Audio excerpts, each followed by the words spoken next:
जो यूसुफ ने विराट कोहली की बात की, लकीली मैं 3 महीने इंग्लैंड की जब कोचिंग कर रहा था तो मुझे बड़ा एक्सपीरियंस हुआ धोनी के साथ ये यंगस्टर्स को डेवलप होते। उस वक्त सचिन, सहवाग और ये युवराज और ये गंगुली सब टीम में थे। इसके साथ विराट कोहली को जैसे ग्रूम किया गया ना, वो मैंने अपनी आंखों से डेवलप होते देखा उसको। उसके अंदर पैशन और जज्बा तो था ही था, मगर धोनी को इसका बहुत क्रेडिट जाता है। Let me tell you one thing, उसने ख़ुद बिज़नेस क्लास में नहीं बैठता था, अपने यंगस्टर्स के साथ वो इकॉनमी में बैठा करता था और डोमेस्टिक फ़्लाइट में दोनों टीमें इकट्ठी होती थी, मैं देखता था, खाना उनके साथ खाता था, अपने कमरे में उसको साथ रखता था। तकरीबन 3 साढ़े 3 महीने मैं नोटिस करता रहा। एक दिन लकीली जैसे आपने कहा ना कि जैसे यूसुफ को कहा, तो मुझे क्रिकेट का obviously being a coach, batting का भी मुझे बहुत शौक़ है कि मैं अपना पॉइंट ऑफ व्यू एक्सप्रेस कर सकूँ। ऑल्दो इतना नॉलेज नहीं है, मगर जितना भी सीखा है लोगों से। तो मैंने विराट कोहली को एक दफ़ा मैं कहा, जिम में खड़ा ट्रेनिंग कर रहा था, तो ख़ुद आया और कहा मुशी भाई कैसे जा रहे हैं, सब कुछ बात की।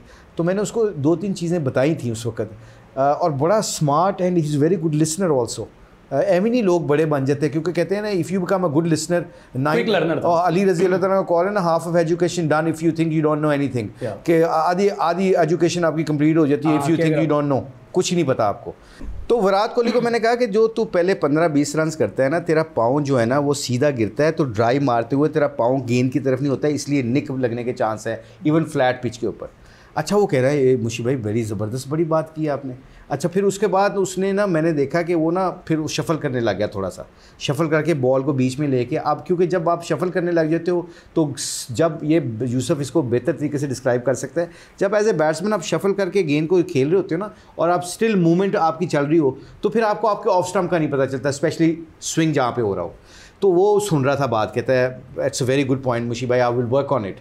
ये सीरीज़ ख़त्म होने वाली थी वाइट बॉल क्रिकेट में, तो उसको हमने पकड़ा था। इंग्लैंड में पॉलिसी बनाई थी, हम बैठे थे, तो मैंने उनको कहा, कोचेज़ को कहा, मैंने कहा देखो बीइंग एशियन कोच, इसको पहले 15 रन ना इसके सारा घेरा डाल लो, इसको कहो मिड ऑन के ऊपर से, कवर के ऊपर से, मिड विकेट के ऊपर से उठा के मार दे।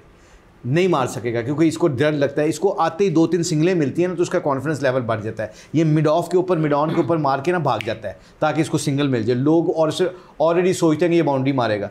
आपने पहले 15 रन इसके ऊपर चांस लेना है, उसके ऊपर बहुत चांसेस होते हैं कि ये गंदी हिट मार के आउट हो जाएगा। सो हम ऐसी पॉलिसीज़ करते थे, उसके साथ बात करते थे, और वो जब उसके साथ ये 2-3 बातें की ना शोएब, तो उन्होंने ना इस बात को एग्री भी किया। उसने कहा कि ये बिल्कुल ठीक कह रहे हैं। Coming back to that also point, cricketing tactical जो मूव यूसुफ बता रहे थे कि जब आप स्पिनर को स्वीप मारते, तो मुझे बड़ा गुस्सा चढ़ता था, यार चंगी भली गेंद स्वीप मार देने। अब हिस्से होता है कि कल मुझे ससेक्स वालों का फ़ोन आया, काउंटी वालों का, क्योंकि मैं 6 साल वहाँ पे खेल रहा हूँ, तो वहाँ के कोच ने फ़ोन किया कि राशिद को बहुत अच्छा खेलने लग गए हैं लोग वहाँ पे, अफगानिस्तान राशिद खान, तो क्या करना चाहिए। तो मैंने थोड़ा सा उसको बताया, मैंने कहा यार कॉमन सेंस की बात है कि जब आप कोई स्वीप मारने वाला हो, तो अगर यूसुफ मुझे स्वीप मारता, मेरे पास चांस क्या है यूसुफ को आउट करने का, या मैं वेरिएशन, एक बॉल तेज़ करूँ, फुल करूँ, एक बॉल स्लो करूँ, ताकि इसका मोमेंटम ही ना बन सके, कंसिस्टेंट टाइम आउट हो जाए। क्योंकि जब आप स्वीप मारते हो तो आपके हाथ तेज़ चलते हैं, अगर आपके हाथ तेज़ चलते हैं, एक गेंद स्लो आए एक तेज़ आए, सक्सेसफुली आप कामयाब नहीं हो सकते। हाँ, अगर यूसुफ स्टिल अगर बैट्समैन इन है, तो हम क्या करते हैं, पॉइंट को ऊपर ले आओ, यूसुफ को पॉइंट को ऊपर, डी पॉइंट जो होता है हमें भी रख लेते हैं, वो डी पॉइंट को ऊपर लेके ये फील्डर निकाल के उधर लेकर 2 स्वीप रख लो, 1 45 रख लो, 5 टांग पे रख लो, 4 ऑफ पे रख लो, और उनको जी उनका ऐथे मार, पुट्ठी स्वीप मार या इधर खेल, क्योंकि गुगली तेरी मुझे समझ नहीं आती, अब मुझे तू खेल के दिखा किस तरह खेलता है। इस फील्डर के निकालने से इधर आया, आपने बैट्समैन का माइंड इधर से लगा के उसकी स्ट्रेंथ से लेके आपने उधर ले गए, जब आप उधर ले गए तो 70% योर जॉब इज़ डन। तो ये टैक्टिकल चीज़ें आपको मैच के दरमियान भी कई दफ़ा खेलनी पड़ती हैं। इस भाई कैलेंडर ईयर में सबसे ज़्यादा रन आपने माशाल्लाह बनाए, जो एक रिकॉर्ड है, और मतलब हम सबको उस पर फ़ख्र है।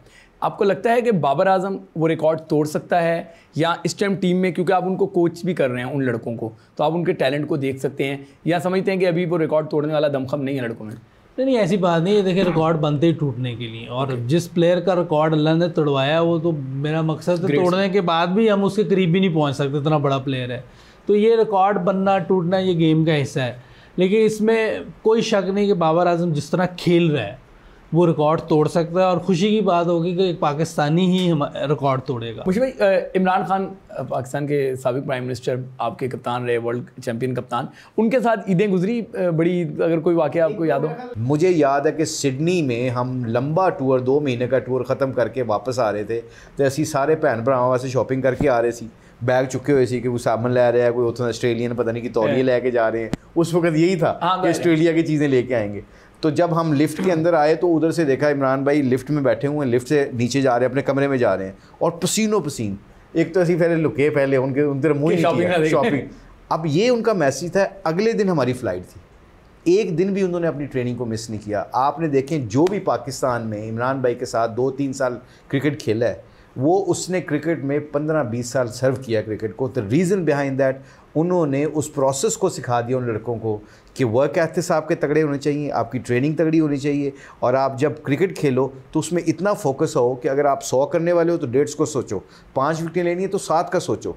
तो ये जब ईदों के ऊपर भी, जब coming back to your point, Eid वाले दिन भी जब इमरान भाई के साथ करना, देखो कल मैच है, ज़रा गोश्त ना खाना, लंबा गोश्त ना खाना, डिहाइड्रेशन हो सकती है, क्योंकि गर्मी बड़ी है, थे लस्सी ज़रूर पीना अगर वो गोश्त ज़्यादा खाओ तो ऐसी बातें ज़रूर करते थे वो। यूसुफ भाई, पाकिस्तान टीम की तरफ अगर दोबारा आ जाता हूँ, माशाल्लाह लड़के फॉर्म में है, कितना खुशी होती है कि जो सिखा रहा हूँ वो डिलीवर भी हो रहा है। ऑल्दो कि ये लड़के पहले से ही बड़ा अच्छा परफॉर्म कर रहे हैं, कुछ तो जो है वो ग्रेड्स बनने के रास्ते पे हैं, तो कितना अच्छा सेटिस्फेक्शन कितनी मिलती है? बहुत खुशी होती है कि जब हमारी टीम जीत रही होती है, और स्पेशली जिस फील्ड में मैं हूँ बैटिंग के लिए, तो और जिस तरह लड़के खेल रहे हैं, जैसे 350 चेस किया था ऑस्ट्रेलिया के खिलाफ, वो हाईएस्ट पाकिस्तान रिकॉर्ड चेस किया था।